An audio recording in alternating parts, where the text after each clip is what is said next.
Great morning friends. मैं कुलदीप दिवाकर, आपका फिर से स्वागत है मेरी इस वीडियो लेक्चर सीरीज़ में, जिसमें हम जनरल साइंस के बारे में सीख रहे हैं। और इसी कड़ी में दोस्तों मैं आपको जो 6 से 10 तक की साइंस की बुक्स हैं वो मैं कवर कर जाऊँगा। और इसी कड़ी में आज हम कक्षा 8 की जो साइंस की बुक है उसका जो चैप्टर नंबर 1 है, जिसका नाम है फसल उत्पादन एवं प्रबंध, ये हम पढ़ेंगे।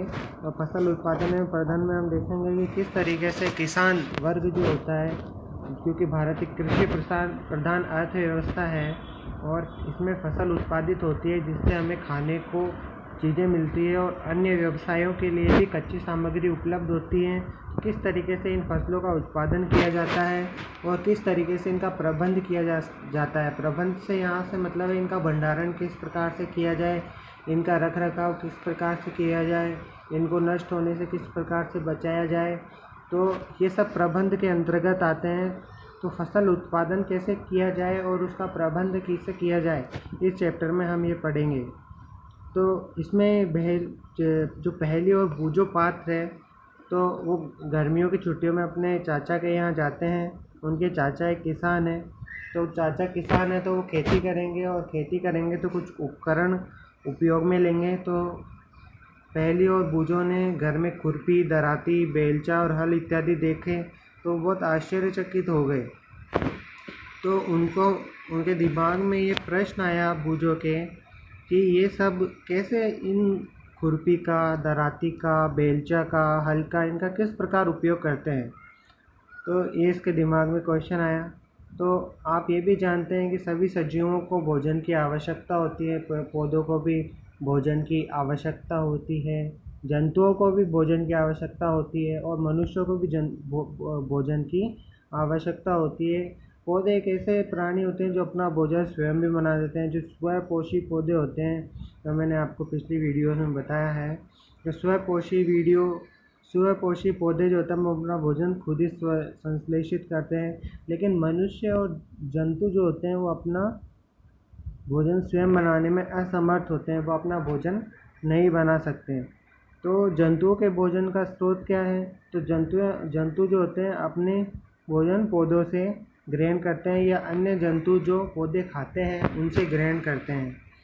तो अब आप जानते ही हैं कि सजीव भोजन से प्राप्त ऊर्जा का उपयोग विभिन्न जैविक प्रक्रियाओं जैसे पाचन, श्वसन और उत्सर्जन के संपादन में करता है। तो जो भोजन से हमें ऊर्जा प्राप्त होती है उसका पाचन में उपयोग होता है, दूसरा श्वसन में उपयोग होता है और उत्सर्जन में उपयोग होता है।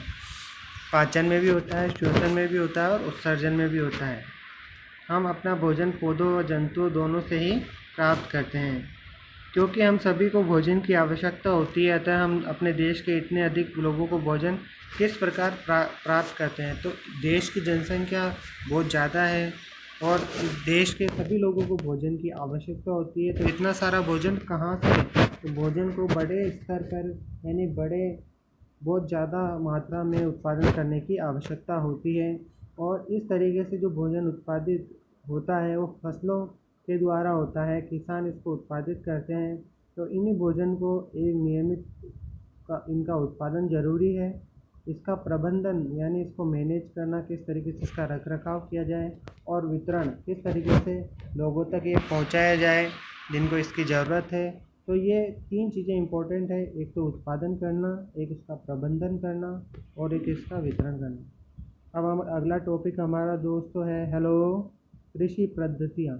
कृषि पद्धतियाँ में हम ये बता रहे हैं कि लगभग 10,000 ईसा पूर्व, यानी ईसा मसीह के जन्म 10,000 पहले से ही मनुष्य घुमंतु थे।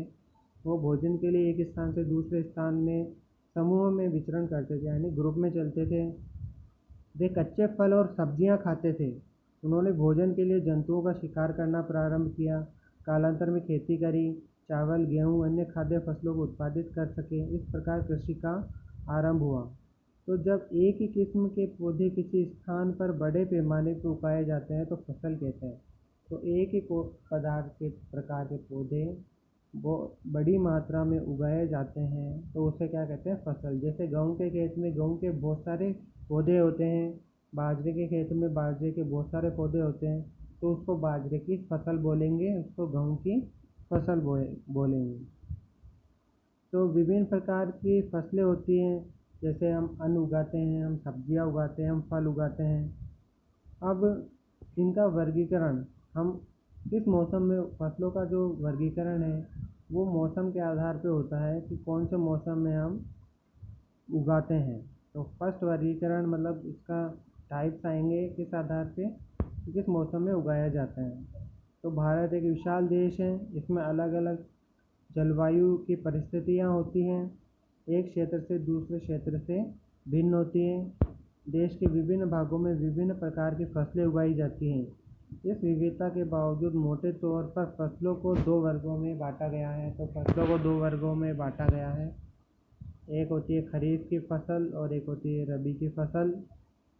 खरीफ की फसल जो होती है वो वर्षा ऋतु में बोई जाती हैं, और इसका ये जो बोई जाती हैं वो जून से सितंबर तक बोई जाती हैं। इसमें जो फसलें आती हैं वो हैं धान, मक्का, सोयाबीन, मूंगफली, कपास इत्यादि खरीफ फसलें हैं। तो धान मतलब चावल, मक्का, सोयाबीन, मूंगफली और कपास, ये सब हम अपने खरीफ की फसलें हैं। ये वर्षा ऋतु में बोई जाती है और इनके बोने का जो समय होता है वो जून से सितंबर तक का होता है। दूसरी फसल रबी की फसल है, ये शीत ऋतु में बोई जाती है। इसमें जो फसलें हैं वो गेहूँ, चना, मटर, सरसों और अलसी, ये सब रबी की फसल के उदाहरण हैं। तो गेहूँ, चना, मटर, सरसों, अलसी, ये सब रबी की फसल के उदाहरण हैं। इसके अलावा कई स्थानों पर दालें और सब्जियां गर्मी में उगाई जाती हैं। कई स्थानों पर दालें और सब्जियां गर्मी में उगाई जाती हैं। आधारिक फसल पद्धतियाँ। धान को शीत ऋतु में क्यों नहीं उगाया जा सकता है, ये भी एक इम्पोर्टेंट क्वेश्चन है, ये मुझे जानना चाहता है। और धान को बहुत अधिक पानी की आवश्यकता होती है, इसलिए इसको वर्षा ऋतु में उगाया जाता है। तो पहले ने इसका आंसर दे दिया कि धान को शीत ऋतु में उगाया नहीं जा सकता, क्योंकि इसको बहुत ज़्यादा पानी की आवश्यकता होती है और पानी की मात्रा वर्षा ऋतु में बहुत ज़्यादा उपलब्ध हो जाती है। तो फसल उगाने के लिए किसान को ऐसा नहीं है कि बीज बोया और फसल उग गई, इसको बहुत सारे काम करने पड़ते हैं। इनको कृषि पद्धतियाँ बोलते हैं।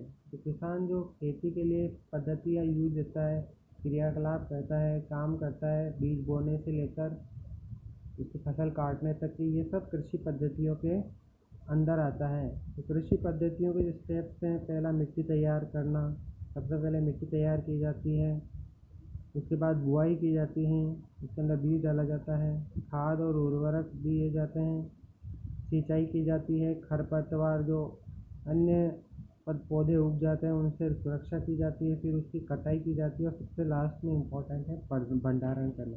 तो ये 7 स्टेजेस होती हैं जो किसी भी किसान के क्रियाकलाप में इंक्लूड होती हैं। तो अगली वीडियो हम इनको सब वीडियो को डिटेल में पढ़ेंगे। अगर आपको ये वीडियो पसंद आया हो तो आप इसको लाइक ज़रूर करें। मैं एक बार रिवाइज़ कर देता हूँ कि अभी तक हमने क्या पढ़ा। हमने ये पढ़ा कि सभी जीव जंतुओं को भोजन की आवश्यकता होती है। तो पूरी भारत की जनसंख्या, देश की जनसंख्या, विश्व की जनसंख्या को भोजन की आवश्यकता होती है। तो इतनी बड़ी मात्रा में हमें भोजन को उत्पादित भी करना पड़ता है, उसका प्रबंधन भी करना पड़ता है, और उसका प्रबंधन के साथ साथ में उसका डिस्ट्रीब्यूशन यानी उसको वितरित कैसे किया जाए ये भी डिसाइड करना पड़ता है। तो पूर्व काल में इंसान कच्ची सामग्री और यही खाता था, बाद में इस आग की खोज हुई, फिर ये पकी हुई सामग्री खाने लगा। तो फसलों का वर्गीकरण हम मौसम के आधार पर करते हैं। कुछ फसलें खरीफ की फसलें होती हैं, जैसे धान, बाजरा, मक्का, मूंगफली, सोयाबीन, ये सब खरीफ की फसलें हैं। जबकि ये खरीफ की फसलें हमें जून के माह में बोई जाती हैं। और दूसरी होती है रबी की फसलें, जो शीत ऋतु यानी सर्दी में बोई जाती हैं, अक्टूबर के महीने में। तो इस तरीके से रबी की फसलों में गेहूँ, चना, ये फसलें आती हैं। तो हमने ये देखा कि कृषि पद्धतियाँ कौन कौन सी होती है, किस प्रकार किसान कृषि पद्धतियाँ यूज़ लेते हैं, जैसे मिट्टी तैयार करना, बुआई करना, उसमें खाद डालना, खरपतवार को हटाना, उसमें उसकी कटाई करना, भंडारण करना, ये सब कृषि पद्धतियों में आता है। तो अगली वीडियो में हम ये देखेंगे किस प्रकार मिट्टी तैयार की जाती है। बुआई की जाती है, खाद उर्वरक देते हैं, सिंचाई देते हैं, खरपतवार से सुरक्षा करते हैं, कटाई करते हैं, भंडारण करते हैं। तो thank you, thanks for watching, keep watching.